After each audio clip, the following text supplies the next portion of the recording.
বছৰৰ বাবে আমি কেইটামান নতুন কাম কৰিব খুজিছো আপোনালোকক সেই বিষয়ে জনাব খুজিছো কেন্দ্ৰীয় চৰকাৰে ইতিমধ্যে অষ্টম দৰমহা আয়োগ গঠন কৰিছে ভাৰতৰ কোনো ৰাজ্যই এতিয়ালৈকে ৰাজ্যিক পৰ্যায়ত ষ্টেট পে কমিশ্যন গঠন কৰা নাই কিন্তু আজি আমি অসমৰ প্ৰাক্তন অতিৰিক্ত মুখ্য সচিব সুভাষ দাসৰ অধ্যক্ষতাত 8th Assam Pay Commission constitute কৰাৰ সিদ্ধান্ত লৈছো এতিয়ালৈকে ভাৰতৰ কোনো ষ্টেট গভৰ্ণমেণ্টে পে কমিশ্যন কনষ্টিটিউট কৰা নাই ৰাজ্যত নিবনুৱা যুৱক যুৱতীক আমি 1 লাখ চৰকাৰী চাকৰি দিম বুলি কৈছিলো আপোনালোকে জানি ভাল পাব যে আমি ইতিমধ্যে 1,46,000ত ভৰি দিছো যোৱা 9 আৰু 10 তাৰিখে এডিআৰই 10,000 নিযুক্তি হোৱাৰ লগে লগে ই 1.5 লাখৰ সংখ্যা পাৰ কৰিব আৰু ফেব্ৰুৱাৰী মাহত হ'বলগীয়া আৰু কেইবাটাও নিযুক্তিয়ে মই ভাবো যে আমাক 1.5 লাখৰ অতিক্ৰম কৰি আমি 2 লাখৰ ফালে তীব্ৰ গতিত আমি যাত্ৰা আৰম্ভ কৰিম ৰাজ্যত নিবনুৱা যুৱক যুৱতীক কৰ্ম সংস্থাপন দিয়া ইমান ডাঙৰ ব্যৱস্থা আগত কেতিয়াও হোৱা নাছিল ইয়াৰ সমান্তৰালভাৱে আমি 1 লাখ ল'ৰা ছোৱালী 2 লাখৰ পৰা 5 লাখলৈ বিনা মৰ্টগেজ আৰু বেংকৰ কোনো হস্তক্ষেপ নোহোৱাকৈ ৰাজ্য চৰকাৰৰ পুঁজিৰে আমি 1 লাখ ল'ৰা ছোৱালীক উদ্যোগী কৰি তুলিবলৈ আমি যে প্ৰচেষ্টা লৈছিলো হিও আজি বিভিন্ন ধৰণে সুফল দেখুৱাবলৈ সক্ষম হৈছে আমাৰ ৰাজ্যত দুখীয়া দৰিদ্ৰ মানুহক সহায় কৰাৰ বাবে আমি বহুবিলাক কাম কৰি আছো যোৱা 5 বছৰত ৰাজ্যত অৰুণোদয় হিতাধিকাৰীৰ সংখ্যা 38 লাখলৈকে বৃদ্ধি পাইছে মহিলা উদ্যমিতাৰ জৰিয়তে 32 লাখ মহিলাক সহায় কৰা হৈছে বিনামূলীয়া চাউলৰ লগতে 100 টকাত মচুৰ দাল চেনি দালি 70 লাখ পৰিয়াললৈ আগবঢ়োৱা হৈছে আমাৰ ছাত্ৰ ছাত্ৰী প্ৰতি বছৰে 3.90 লাখ ছাত্ৰ ছাত্ৰীক বিনামূলীয়া নামভৰ্তিৰ সুবিধা দিয়া হৈছে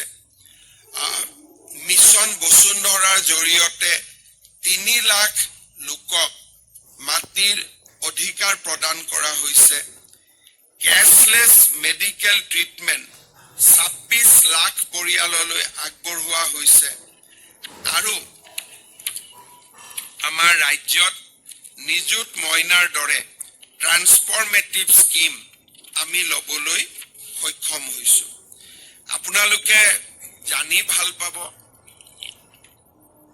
যে আমি কেইটামান ফিউচাৰ প্ৰজেক্ট বা ভৱিষ্যদৰ্শী প্ৰজেক্ট যোৱা বাজেটত আমি উল্লেখ কৰিছিলো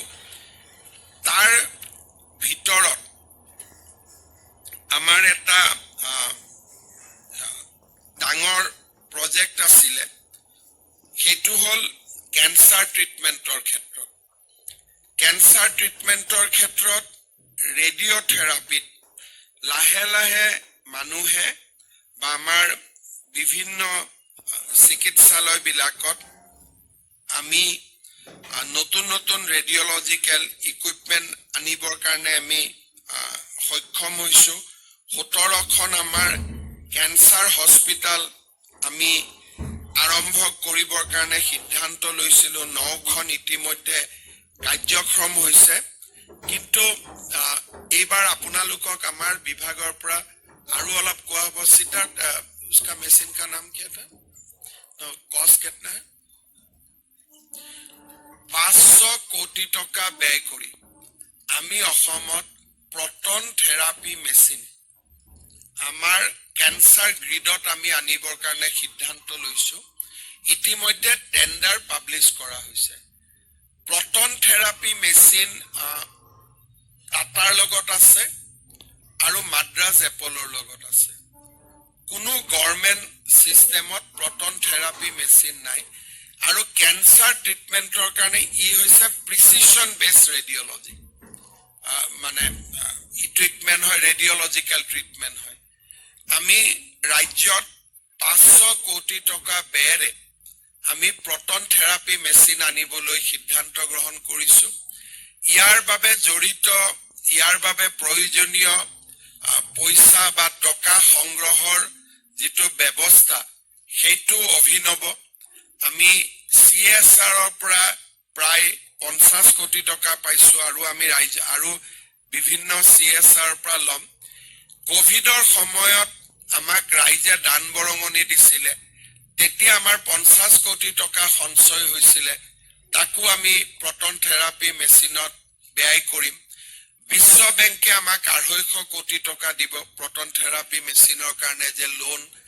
আৰু বাকি টকা আমি ৰাজ্যৰ বাজেটৰ পৰা দিম তো Assam will be the first state to have a proton therapy machine in the public health system আৰু ইয়াৰ লগে লগে এই ইকুইপমেন্টটো আমাৰ অহাৰ লগে লগে অসমত মেডিকেল টুৰিজমৰ এটা নতুন যাক আমি কম যে নতুন দিগন্ত এটা অসমৰ কাৰণে মুকলি হ'ব ইমান দিন আমি বাহিৰত গৈ আছিলো প্ৰটন থেৰাপি অহাৰ লগে লগে ইণ্ডিয়াৰ ম্যাক্সিমাম ক্যান্সাৰ পেশেন্ট অসমত ট্ৰিটমেন্টৰ কাৰণে আহিব যিসকলক হাই ৰেঞ্জত ৰেডিঅথেৰাপিৰ প্ৰয়োজন আছে এই সময়ছোৱাত আমি 5218টা শিশুৰ হাৰ্টৰ অস্ত্ৰোপচাৰ কৰিব পাৰিছো আমি ন্যাশনাল ডায়ালিসিস প্ৰগ্ৰামেৰে 10 লাখ কিডনি পেশেন্টৰ ডায়ালিসিস সেশন কৰিব পাৰিছো আৰু আমি ফ্ৰী ডায়াগনস্টিক স্কিমৰ জৰিয়তে আমি প্ৰায় 40 লাখ লোকক আমি বিনামূলীয়াকৈ আমি বিভিন্ন ডায়াগনিষ্টৰ সুবিধা দিব পাৰিছো ৰাজ্যৰ শিক্ষা খণ্ডত ড্ৰপ আউট আমাৰ যেটো ৰেট আছিল তাত আমি প্ৰথমবাৰৰ বাবে যাক কয় অংকুশ বা তাক আমি এটা হল্ড কৰিব পাৰিছো যে ড্ৰপ আউটৰ সংখ্যা যাতে বাঢ়ি না যায় 2015 সনত আমাৰ প্ৰাইমেৰী স্কুলত ড্ৰপ আউট আছিল 7.4 এতিয়া আমাৰ ড্ৰপ আউট 3.8 লৈকে নামিছে আপাৰ প্ৰাইমেৰী ড্ৰপ আউট আছিল 7.1% এতিয়া 5% লৈ নামিছে আৰু সেকেন্ডাৰী 30% আছিল এতিয়া আমি 17% লৈকে হ্ৰাস কৰিবলৈ আমি সক্ষম হৈছো আমাৰ টি গাৰ্ডেনৰ ক্ষেত্ৰত যিখন আমি বিল পাস কৰিছো যত নেকি টি গাৰ্ডেনৰ মাটি বা লেবাৰ কলনীৰ মাটি আমি টি গাৰ্ডেনৰ শ্ৰমিক সকলক দিম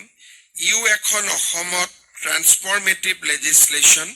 ৰাজ্যপাল মহোদয়ে ইতিমধ্যে তাত হস্তাক্ষৰ কৰিছে আৰু আমি ল্যান্ড একুইজিশনৰ প্ৰসেস